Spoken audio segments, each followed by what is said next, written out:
This happened in Port Harcourt, Nigeria, during my ND 1 year. I don't care who believes me. This story is real. And it still gives me chills when I think about it. I moved into a 2-bedroom apartment owned by David, my older brother's best friend.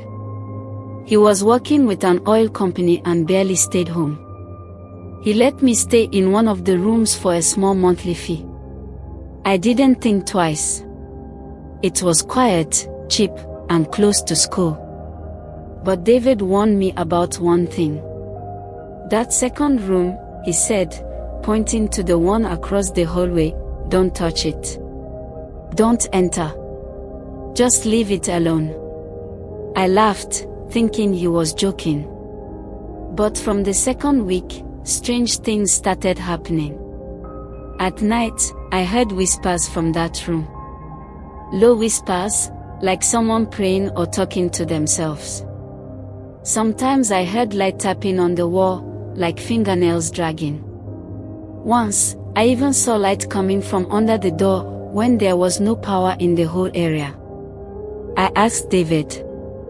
He brushed it off. You dey imagine things, he said. That room no get bulb. It's just old stuff inside. But I wasn't imagining anything. One night, I woke up thirsty and went to the kitchen. As I walked past the locked room, I saw something that made my body freeze. A girl. Standing barefoot by the door. Wearing a red wrapper. No expression. Just staring at me. I gasped and jumped back, but she vanished. I didn't sleep that night. The next day, I told the security man about the girl. He looked confused. I dey here since 6 a.m. Nobody pass, he said. You sure say you dey okay? But it got worse.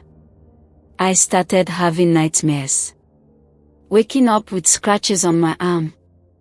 Once, I found the locked door wide open, and the room inside was cold, like it had AC running, even though we had no light. And there, in the corner, was the same girl, just sitting and staring at me. I screamed and ran to David. That was when he finally told me the truth. The room belonged to his younger sister, Ada. She had mental health struggles. One night, she locked herself in and took her own life. Nobody knew until neighbors smelled something.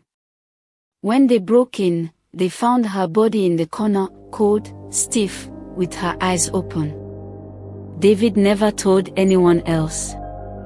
He cleaned up the room, locked it, and tried to move on. But Ada didn't leave. I told him I wanted to move out. I was terrified. But before I could pack my things, I told my auntie, Mama Nkechi, who lived in LLA. She's known for seeing things and helping people with spiritual problems.